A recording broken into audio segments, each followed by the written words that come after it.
Hello friends, it's Miss Holmes again, coming to you live from room C2, home of the cutest little class in town, my kindergarten classroom right here at Jack London Elementary School. So today, I'm really excited to share another wonderful book written by Jory, John, and Pete Oswald. And this one is titled, The Smart Cookie. And it's adorable. And if you look on the back, I love this too. There's no sneak peek, as in words, but there's this adorable cookie jar. And look at his desk and his little world, his little home. Just so cute, so cute. So I think you're gonna love this one, friends. My students do. And when the smart cookie gets an idea in this book, the smart cookie says, aha. And my students always do, aha. And they say, like the smart cookie. The smart cookie. Oh, look at how pretty it looks. Those sprinkles.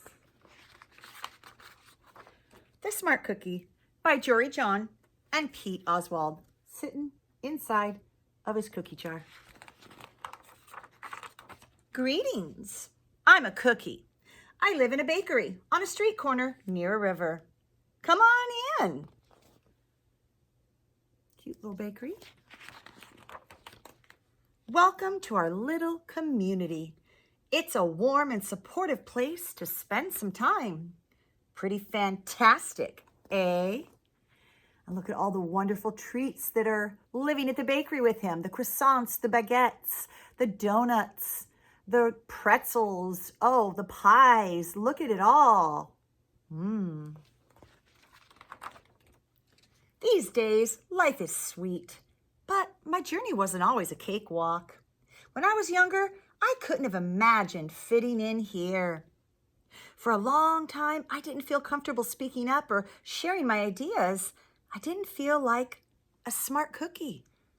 I wanted to be a cookie who knew all the answers, a cookie who felt confident in a group, a cookie who said, aha, when solving a puzzle, like this, aha.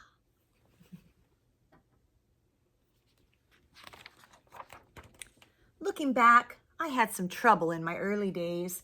I went to school in a gingerbread house. So cute. Our teacher, Ms. Biscotti, was kind and patient.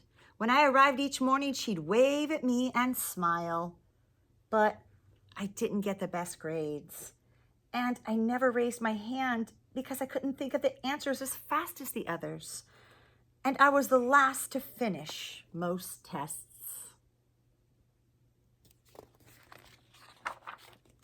It wasn't because I didn't care, and it wasn't because I didn't try. Sometimes I get distracted and mess up, even though I knew the material. Those were the most frustrating moments of all. Once I misspelled the word dough. That was rough. Another time, I added when I meant to subtract. Occasionally, we'd have a lesson where I'd have absolutely no idea what was happening. I just couldn't keep up. I imagined that my desk was a raft and that I was completely lost at sea because that's what it felt like.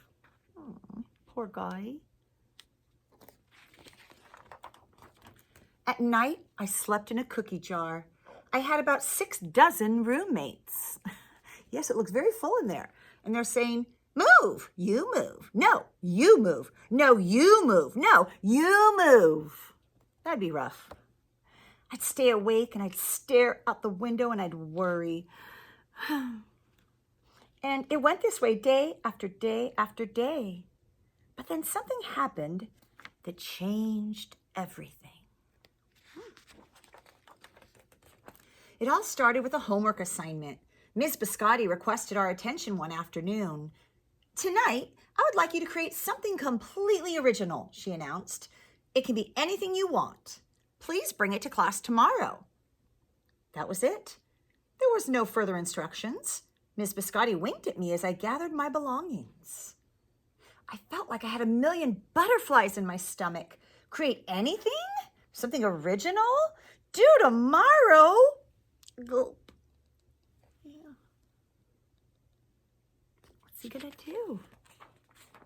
When I got home, I immediately went to work. At first, I tried a cooking project. The results were half-baked. Next, I tried to hammer and nail something, and it splintered immediately. And then I tried making a sculpture. It was a complete bust. I wondered if I was about to fail yet another assignment. I was stuck. I stared out the window and watched the rain hit the river. There was something mesmerizing about the water, how it moved in such a chaotic way, swirling around and around, yet ultimately figuring out exactly where it needed to go. Aha! Suddenly I had an idea. I decided to write something original. A poem. What a great idea. I came up with the title based on how I'd been feeling. My crummy days. After that, the rest of it seemed to fall into place. I wrote and I wrote. I lost track of time. An hour went by in a flash. Aha! I said when it was finished.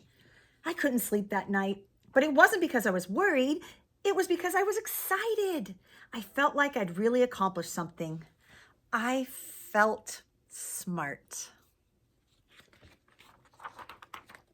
The following day, Ms. Biscotti asked for volunteers to share what we had created. One kid showed off his original frosting art.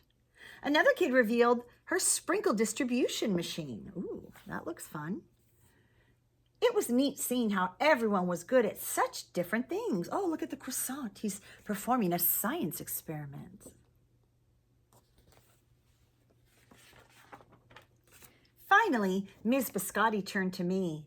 Would you like to share anything? She asked. Gulp. I gulped. I thought I'd probably crumble under the pressure. But I made my way to the front of the classroom. I noticed my hands were shaking. My mouth went dry.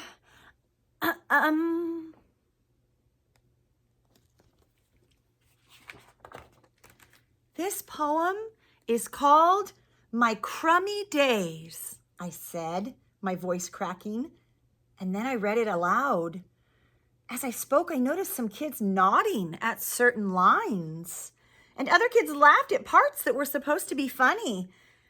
As I built toward the finale, I felt myself becoming more confident and animated. And in the end, everybody clapped and cheered.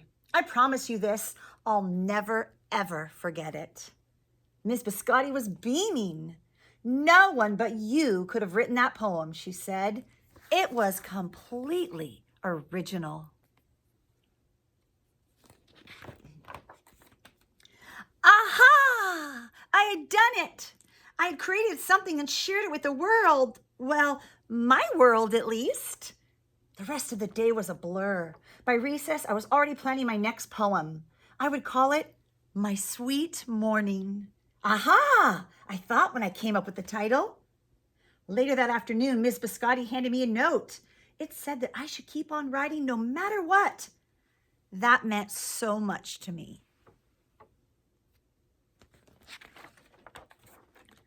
School was a bit different after that. I wasn't so scared to raise my hand or ask a question. Yay! Or share my work. Sure, some things still don't come as easily for me as they do for others. But now, I know I can be as smart in many different ways. Sure. You don't have to have the answers to every question or suddenly be great at everything at all at once. You just need a chance to try all kinds of things to find out who you are and what you like to do. It's so true. Look at all the different activities he's trying to find out what best suits him. He's skateboarding, he's making movies, he's exercising and lifting weights, skateboarding and scootering, playing music, all sorts of fun things. As for me, I learned that I can write and I can think up great ideas. And I found plenty of other things I'm good at too. I no longer feel like I'm lost at sea. It's more like floating down a river.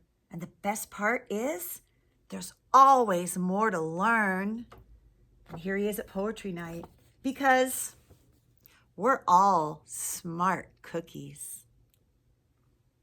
I love that. I love that message, right? So adorable. I love the story. I love the message. I love how his confidence grows and he comes to believe in himself and knows that he doesn't have to be great at something. Just try different things and he'll find what makes him happy and what he feels successful doing. I hope you love that story, my friends. And I'll be back with another one from Jory John and Pete Oswald right now.